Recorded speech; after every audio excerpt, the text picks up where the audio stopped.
Hello, this is the My Artifact episode number 11, 1190. आजची तारीख आहे 13 जून 2018. आता वाजले करीब रात्रीचे 12:21. या आज सांगण्याला काय, आज सकाळी उठलो होतो 9:30 वाजता उठलो मी. आणि त्याच्यानंतर मग भूक लागली होती, सो मी दूध पिलो. गेलो अर्धा लिटर दूध गटगट पिऊन टाकलं. असंच एकदम, म्हणजे युजली मी दूध असंच पिऊन टाकतो. फोडलो पॅकेट, कसरं पिलो. 500 दूध असतं रे, ऑलरेडी बॅक्टेरिया प्रूफनी ते पॅकेजिंग केलेलं असते आणि त्याच्यानंतर ते फ्रीझरमध्ये ठेवते, तर इट इज फ्रेश. ॲटलिस्ट 3 महिन्यासाठी जेव्हापासून मॅन्युफॅक्चर झालं त्याच्यानंतर तो 3 महिने तरी ते पॅकेट्स वॉज फ्रेश राहते. 3 महिन्यानंतर मग त्याच्यामध्ये थोडं सडणं सुरू होऊन जाते. बट 3 महिने is a really long time. Usually जसे इंडस्ट्रीमधून निघाले का सरळ रिटेल स्टोअरपर्यंत पोहोचण्यासाठी यांना करीब हार्डली 1 किंवा 2 दिवस लागतात. 1 दिवस, आता तर खूपच फास्ट झालं आहे. हार्डली 5-6 घंट्यातच एकदम डिलिव्हरीपर्यंत होऊन जातात. आणि कस्टमरपर्यंत त्यांना करीब 2 दिवसाच्या आत त्यांचा स्टॉक खतम होऊन जातो.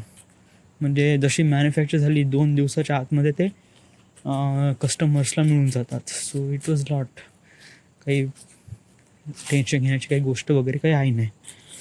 आणि युजली दुधाचे जे स्लॉट्स असतात ते सकाळीच डिस्ट्रीब्यूट केले जातात सगळ्या रिटेलर स्टोअरकडेच, सकाळी म्हणजे करीब पहाटे 3-4 वाजता वगैरेच. सो त्याची पण काही भीती वगैरे नसतेच. आणि युजली जेव्हा पण मी पॅकेट्स मला देतो तो रिटेलरवाला शॉपकीपर, तर मी त्याचं बघतो मॅन्युफॅक्चरिंग डेट काय आहे.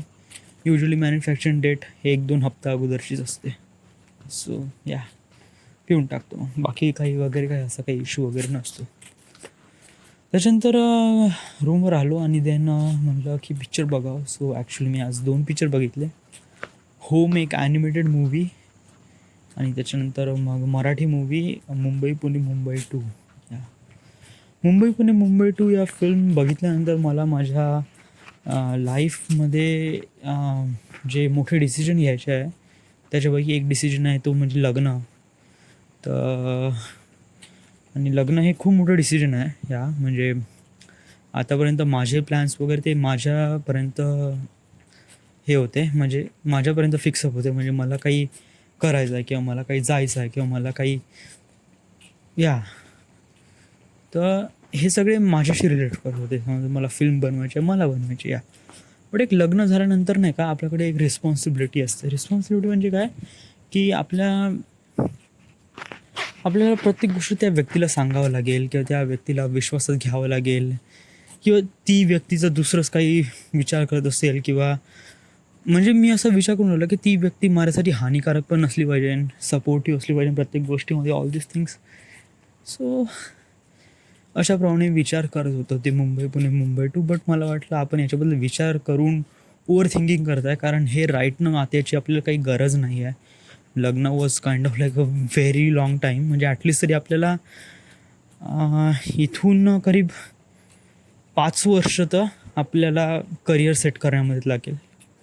5 वर्षामध्ये मी ऑलमोस्ट पूर्ण करिअर वगैरे सेट करून टाकीन. म्हणजे इथून 5 वर्षानंतर, म्हणजे आता मी करीब 25 आहे आणि ॲटलिस्ट 30पर्यंत मी ऑलमोस्ट माझं करिअर वगैरे सेट होऊन जाईन. म्हणजे मी माझ्या बॉलिवूडमध्ये तोपर्यंत मी बायनरी कोड तर ऑलमोस्ट बनून जाईन तोपर्यंत तरी.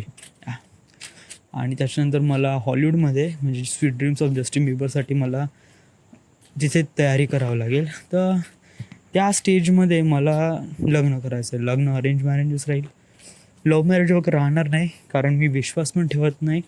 आणि मी अशा व्यक्तीला पार्टनर बनवीन जी व्यक्ती मला बिलकुल ओळखत नाही, अशी एकदम अननोन व्यक्ती राहील माझ्यासाठी. सो एवढा कॉन्फिडन्स आहे की मी लवमध्ये वगैरे असं काही पडणार वगैरे नाही. आणि त्याचं रिझन पण सांगतो, कारण या माझे टार्गेट्स खूप मोठे आहे. ह्या ऑलरेडी मी एक्सप्लेन करूनच राहिलो आहे. म्हणजे मला आताही कसं, आता बघ ना, स्नेहाचा फोटो असतो, ती ऑनलाईन पण असते. युजली मी चॅट करू शकतो, but I didn't chat. Me chat नाही करत. वाय? कारण मला माहीत आहे का तिच्यासोबत चॅट केल्यानंतर आपली चॅटिंग वाढणार आणि देन गोष्ट पुढे जाणार आणि मी माझ्या टार्गेटपासून डिस्ट्रॅक्ट होणार. So no. सो युजली नंतर मी ऑफिसमध्ये गेलो. ऑफिसमधलं वातावरण was kind of like I don't know, म्हणजे काहीतरी वेगळंच आहे. म्हणजे मी ॲज अ ऑफिसमध्ये as a joker kind of like that आहे. जोकर म्हणजे हसी मजाकसाठी नाही का, युजली माझी आठवण करतात. आणि काम करायचं असतं ना तेव्हा माझी आठवण नाही करत. जस्ट लाईक त्यांना असं वाटतं की हा बंदा कामच करू शकत नाही. एक्झाम्पल थ्रू सांगण्याचा प्रयत्न करतो. म्हणलं की आज शिवम सरांनी आज PPT बनवायला लावली. PPT किंवा व्हिडिओमध्ये एक छोटेसे 2-3 स्लाईड्स वगैरे बनवायला लावली. याच्यामध्ये काय असते की तुम्ही जे व्हिडिओ बनवले आहे त्या व्हिडिओमध्ये तुम्हाला एक प्रकारे थोडंसं चांगल्याने दाखवायचं आहे. म्हणजे की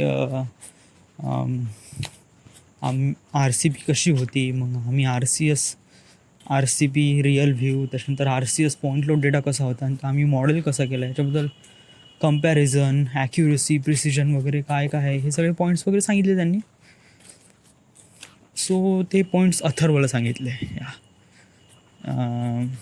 ऑफकोर्स म्हणजे अथर्वचा व्हिडिओ आहे, सो त्यामुळे त्याला सांगितले ओके ठीक आहे. बट बाय दॅट टाईम माझे पॉईंट्स वगैरे तोपर्यंत बनले होते आणि मी सगळे कम्पॅरिझनवरून केले पण होते आणि मी सरांना दाखवले. बट सरांनी नाही बघितले. ॲक्च्युली बघितले बट त्यांनी न बघितण्याचं हे प्रकारे हे घेतलं आणि देन अथर्वला प्रेफरन्स दिला. आणि मग त्याच्यामध्ये काही दोष नाही. म्हणजे दोष वगैरे हे आहे की आय डोंट नो, म्हणजे शिवम सर मला असं वाटत होतं, त्यांना असं वाटत असेल की सौरभ त्या लायकीचं नाही आहे ज्या लायकीचा अथर्व आहे. सो सौरभ म्हणजे मी या. सो मी काही सॅड नाही या. आणि मला काय असं काही खास प्रूव्ह वगैरे करायचं नाही का मी कोण आहे काय आहे या. आणि as a joker kind of like that. Dude, तू का विचार करून राहिला यार? पगले समान काय काही काही काही सेन्स बनते का याचा? काही काही काही काही फॅक्ट आहे का याचा?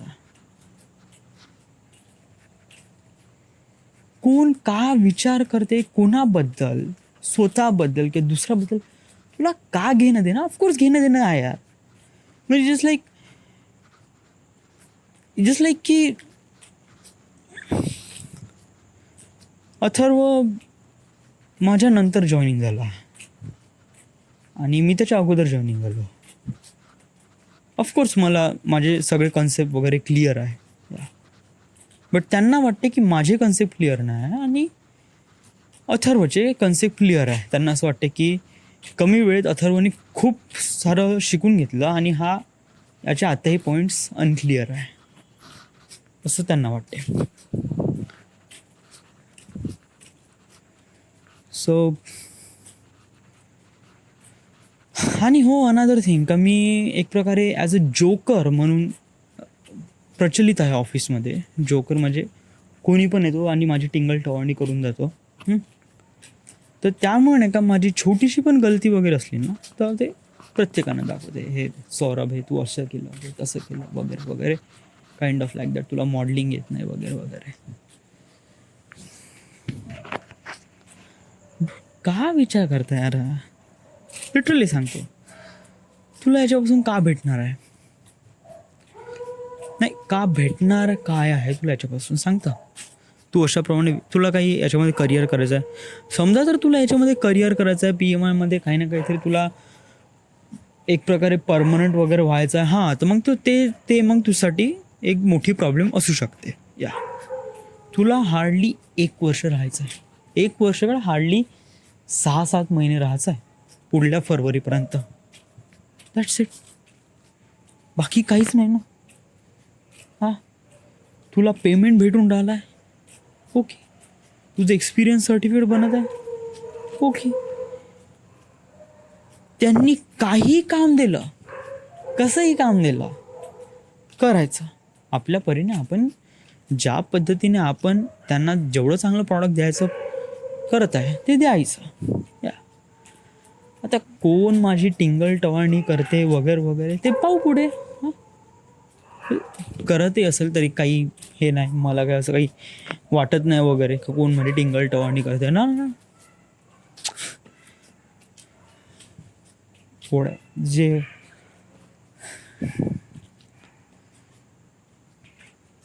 तुझ्या बॉडीमध्ये काही चेंजेस येऊन राहिले का तुझ्या मेंटॅलिटीमध्ये? व्हाय यू थिंक लाईक दॅट? हे समोर जाऊन तुला कोणत्या गोष्टी कामी पडेल? Okay, first of all okay, मला एक गोष्ट क्लिअरली कळते. मला एवढं माहीत आहे का मी नाही का प्रत्येक गोष्टी गलती केल्यानं शिकतो यार. प्रत्येक गोष्ट गलती. लाईफमध्ये मी इतक्या गलती काम केलं आहे ना, इतके गलत काम केलं आहे ना, खूपच गलत काम केलं आहे आणि मी त्या गलतीपासून शिकलो आहे. आय थिंक मला वाटते की आपण नाही का आपल्या गलतीपासून किंवा दुसऱ्यांच्या गलतीपासून शिकतो आणि हेच सर्वात मोठं टीचर आहे जे आपल्याला शिकवते. कारण हे शिकवते की हे केल्याने आपण रॉंग होतो, हे प्रूफ करते. या म्हणजे आपण हे असं केलं नाही पाहिजे, समजा जर असं केलं तर हे रॉंग आहे हे आपल्याला माहीत होते आणि that is really right thing. मी फिल्म पण बघतो ना की असे फिल्म बघतो का जे खूप बोगस आहे, बकवास आहे, यांची स्टोरी लाईन रिअली पांचट आहे, बहुतच पांचट. बट याच्यावरून मला प्रेफरन्स कळते की त्यांनी गलती केली तर माझ्या ती गलती पकडून आपल्या फिल्ममध्ये त्या गलतीची सुधारणा कशी काय करायची, म्हणजे आपल्या लाईफमध्ये याची सुधारणा कशी काय करायची. या असंच करायचं, बाकी काही नाही. ऑफिसमध्ये जे होत आहे ते होत आहे. या कोण का विचार करते तुझ्याबद्दल, व्हॉट एव्हर थिंक, ते विचार करते. तुला एवढं करायचं आहे की तुला खूप जास्त क्लोज कोणा व्यक्तीबद्दल जायचं नाही आहे, दॅट्स इट. आणि एवढंच, बाकी तर काही असं काही आहे नाही. या हे ऑफिसचं काही मॅटर वगैरे काही जास्त मोठं नाही रे. आपण याच्यापेक्षा खूप भयानक मॅटर सस्टेन केले आहे आणि हे ऑफिसचं मॅटर म्हणजे काय, हे लोक म्हणजे स्वतःला खूप जास्त ग्रेट समजतात, what ever kind of like that. म्हणजे ॲक्च्युली हे लोक म्हणजे काही स्पेसिफिक पर्सन आहे जे सम सॉर्ट ऑफ ग्रेट समजतात स्वतःला. मी नाव घेतो यार, ह्या आर्टिफॅक्ट एपिसोड कोण ऐकणार आहे. हे शिवम घाटे, ह्या ॲक्च्युली हेट दिस गाय. माझ्यापेक्षा 1 वर्षांनी मोठा आहे आणि मला ॲक्च्युली याला सर म्हणावं लागते, बाकी काही आहे काही खास नाही.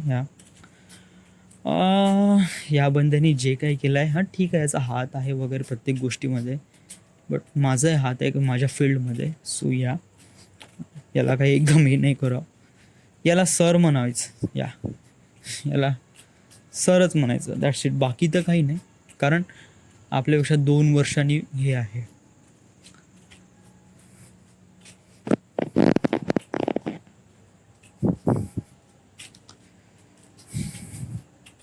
आपण घेऊन काही खास विचार नाही करायचा या व्यक्तीबद्दल. या ज्यांनी जसं जाते तसं जाऊ दे ना भाऊ. तुझं काही अडून राहिलं आहे का, तू काही खूप घाट्यात आहे का, नाही ना, तुझा स्कोअर पण चांगला आहे वगैरे वगैरे. कुठं काही प्रॉब्लेम असेल पाहू पुढे. ऑलराईट. सो आज तर एवढंच, आज काही खास नाही. नाईट शिफ्ट असली का आपण आपल्या आर्टिफॅक्ट एपिसोडला इवन बेटर नाही बनवू शकत. इवन बेटर म्हणजे आपण फेसबुकवरचे जे क्वेश्चन आन्सर आहे ते आपण आर्टिफॅक्ट एपिसोडमध्ये रिकॉल करतो आणि त्याच्यावर आन्सर देतो. It was really amazing. काफी क्वेश्चन काफी पर्सनल्स असते, सो सांगण्यामध्ये ते काफी इंटरेस्टिंग फॅक्ट वाटते. So it is great, but right now I am really tired. 12:30-1 वाजत आहे आणि मी आता वरती असं चालवू शकत नाही. या so right now I just need a sleep for a while, so yeah. And This is the end. This is the my artifact episode number 1180. Sorry, 90, 1190. Right now we are at Nagpur, Maharashtra. Thank you.